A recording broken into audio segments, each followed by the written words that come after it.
will happen today. But allow me first to acknowledge our very dynamic, active, indefatigable BSP Davao City Council Chairman, Attorney Wendell Avisado. Palakpakan natin. Sir.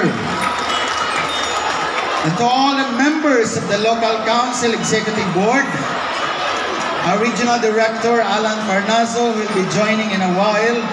Of course, our City Councilors present here, City Councilor Titit Principe, partner ko na siya ngayon sa ating local school board, and being the chair of the Committee on Education.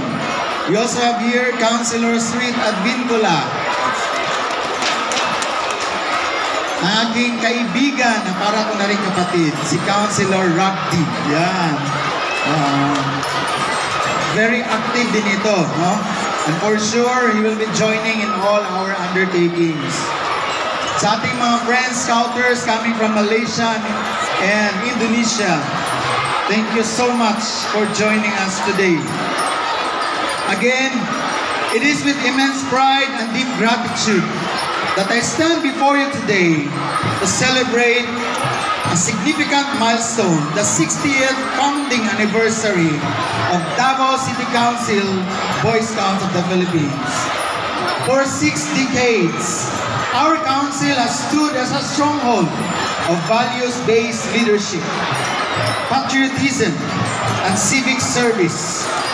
What started as a humble movement has grown into a pillar of youth development in Davao City, shaping generations of young boys and men, including girls, responsible citizens, and capable leaders.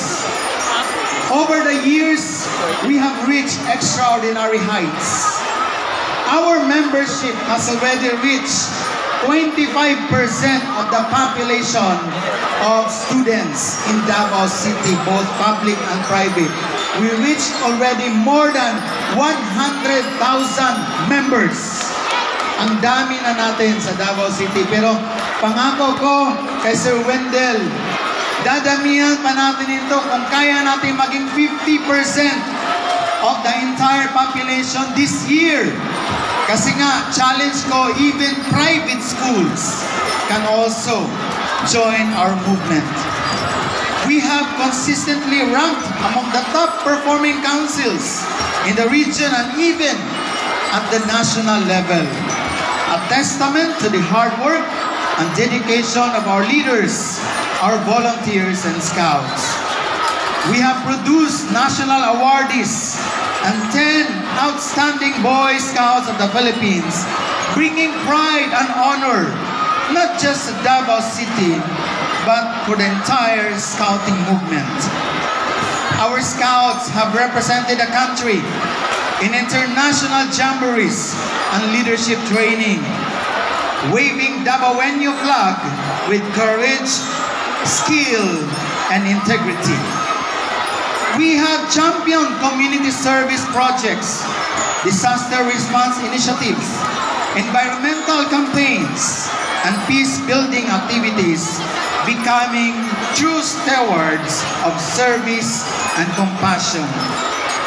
And you know, during the most challenging times, like the pandemic and calamities, Davao City Council remained active, responsive, and a beacon of hope and help, especially to communities in need.